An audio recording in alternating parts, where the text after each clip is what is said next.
اب سوال یہ ہے کہ جو وہ وراثت طلب کر رہی ہیں تو اس وراثت کے مطالبے میں کیا آپ یہ بات جانتی تھیں کہ حضور علیہ السلام کا یہ فرمان عالی ہے کہ نحن معاشر الانبیاء لا نورث ما ترکنا فهو صدقہ، ہم انبیاء کی جماعت جو ہیں وہ ہماری وراثت نہیں ہوتی، جو ہم چھوڑ جاتے ہیں وہ صدقہ ہوتا ہے؟ کیا یہ حدیث آپ کے علم میں تھی یا نہیں تھی؟ اب یہ دو طرح بات چلے گی۔ دوسرے حضرات جو ہیں، دوسرا فرقہ جو ہے وہ یہ کہتا ہے کہ اگر یہ حدیث ہوتی تو سید کائنات سوال ہی کیوں کرتی؟ وہ سیدنا صدیق رضی اللہ تعالیٰ عنہ کو الزام لگاتے ہیں کہ حدیث صحیح نہیں، سید کائنات ورنہ سوال ہی کیوں کرتی؟ اب اس پر اگر ہم یہ کہیں کہ نہیں جناب علی وہ تو ان حضرات تک حدیث تھی، سید کائنات کو اس حدیث کا علم نہیں تھا، تو یہ بات بنتی نہیں ہے، یہ بات نہیں بنتی۔ اس کی وجہ یہ ہے کہ وراثت جو ہے وہ گھر سے چلتی ہے، تو سب سے پہلے تو یہ گھر والوں کو ہی ہونا چاہیے۔ میرے آقا گھر والوں کو فرماتے ہیں میری وراثت نہیں ہوگی، مطالبہ نہیں کرتا،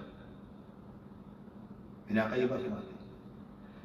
اگر کوئی شخص یہ کہے کہ یہ تو وہ لوگ کہتے ہیں، میں یہ کہوں گا کہ وہ لوگ یہ بات کہتے ہیں وہ اپنی تائید میں کہتے ہیں کہ اگر یہ حدیث ہوتی تو سید کائنات کی علم ہوتی، ٹھیک ہے نا؟ لیکن یہاں پر حضرت عباس رضی اللہ تعالیٰ عنہ کے بارے میں، حضرت علی کے بارے میں بخاری شریف سے ثابت ہے کہ یہ تو لوگ جانتے تھے کہ حدیث ہے، اور حضور علیہ السلام نے فرمایا ہے کہ حدیث پاک ہے۔ اب وہ کیسے؟ اب وہ اس طرح جو حدیث پاک میں آتا ہے، بخاری شریف میں آتا ہے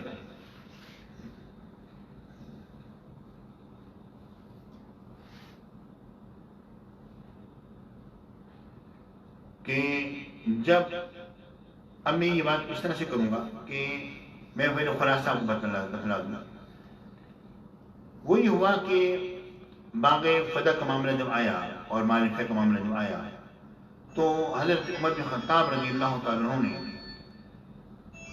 یہ کچھ یہ جو حصہ جو ہے حضرت علی کو، حضرت عباس کو دے دیا کہ بھائی ٹھیک ہے آپ خود اپنے اس بارے میں یہ کریں، ٹھیک ہے۔ وہ دینا کیسا تھا؟ وہ وراثت تھی، وراثت تھی۔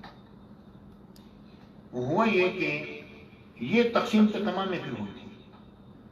حضرت عمر بن خطاب رضی اللہ تعالیٰ نے فرمایا جو ازواج مطہرات خود کھیتی باڑی کرنا چاہیں، جس حصے سے ان کی ضروریات پوری ہو جاتی ہیں وہ حصہ ہم ان کے حوالے کر دیتے ہیں، اور جو چاہتی ہیں نہیں ہم ان کو بیت مال کی طرف سے آئے معاملہ اور حکومت جو ہے وہ کر کے دے تو ہمارے ذمہ ہوگا، ہم ان کی زمین کی کھیتی باڑی کریں گے اور اس میں جو بھی آئے گا ہم ان کے حوالے کر دیں گے پیسہ۔ لیکن زمین کا الاٹ کرنا یہ نہیں تھا۔ تو جب یہ بات ازواج مطہرات میں بھی یہی زمین اس انداز میں تقسیم ہوئی تو اسی انداز میں حضرت علی اور حضرت عباس کے بعد بھی زمین آئی۔ اب جب زمین جب آئی ان کا آپس میں جھگڑا ہو گیا۔ اب جھگڑا ہوا تو جھگڑا لے کے حضرت عمر بن خطاب رضی اللہ تعالیٰ عنہ کے پاس آئے۔ جب حضرت عمر بن خطاب رضی اللہ تعالیٰ عنہ کے پاس یہ جھگڑا لے کر آئے کہ یہ جھگڑا اس طرح سے ہو گیا، اب ہوا یہ اصل میں کہ سیدنا حضرت عمر بن خطاب رضی اللہ تعالیٰ عنہ کے پاس یہ حضرات بیٹھے ہوئے تھے، حضرت عثمان بھی تھے، حضرت عبدالرحمن بن عوف بھی تھے، حضرت زبیر بن عوام بھی تھے، حضرت سعد بھی تھے۔ تو یہ جب آئے تو اس کے بعد معلوم ہوا کہ حضرت علی اور حضرت عباس آ رہے ہیں تو وہ بھی اجازت چاہتے ہیں، تو ان کو انہوں نے کہا ٹھیک ہے ان کو اجازت دے دی۔ حضرت عثمان غنی اور ان کے ساتھیوں نے کہا اے امیر المومنین، اے عمر بن خطاب، آپ ان دونوں کے درمیانی فیصلہ فرما دیں تو بہتر ہے، یہ اب زمین دی تھی، اب ان کے معاملات ایسے الجھ گئے ہیں کہ معاملہ ان سے درست نہیں ہو رہے، تو جب یہ آئے تو اس کے بعد پھر کیا ہوا؟ حضرت عمر بن خطاب رضی اللہ تعالیٰ نے فرمایا کہ انشدکم باللہ الذی بإذنہ تقوم السماء والارض هل تعلمون ان رسول اللہ صلی اللہ علیہ وسلم قال لا نورث ما ترکنا صدقہ۔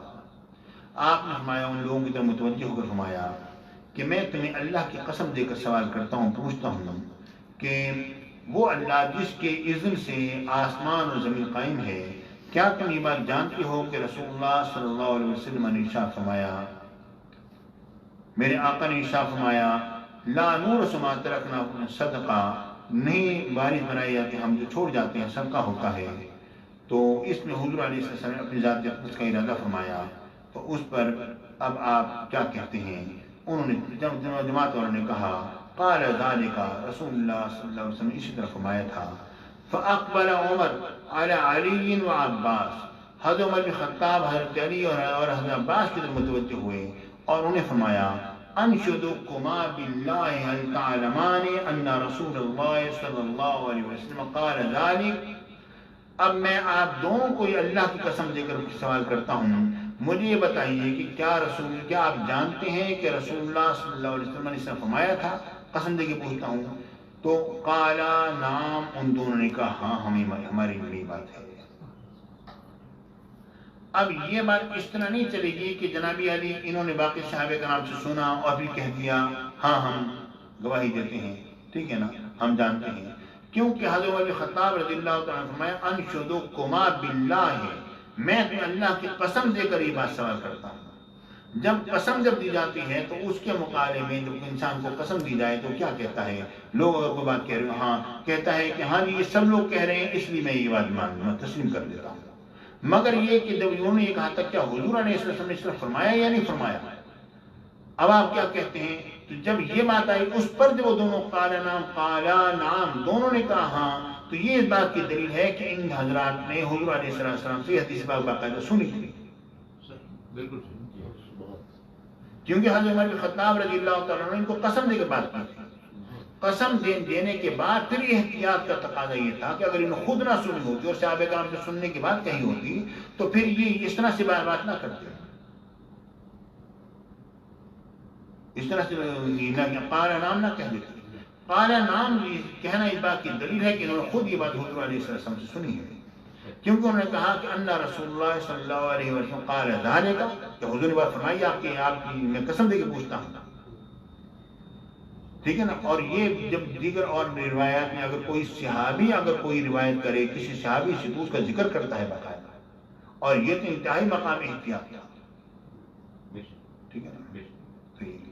تو یہ بات جب سامنے آ گئی ہمارے، اب ہم اس نتیجے پر پہنچ گئے، اور اس کے بعد پھر حضرت عمر خطاب رضی اللہ تعالیٰ عنہ نے ان سے کہا کہ پھر یہ کوئی الگ معاملہ چل رہا ہے، ابھی ہم اس طرف نہیں جا رہے، معاملہ کافی لمبا چوڑا ہو جائے گا، ابھی جو چیز میں پیش کرنا چاہتا ہوں میں اسی کو پیش کروں گا۔ اب اس حدیث سے بات ثابت ہو گئی کہ یہ حدیث جو ہے حضرت عباس کے علم میں تھی، جب حضرت عباس کے علم میں تھی اور وہ یا تو جانے والے ہیں یا ساتھ جانے والے ہیں سید کائنات کے، تو کیسے ممکن ہے کہ سید کائنات کے لیے حدیث بات نہ ہو؟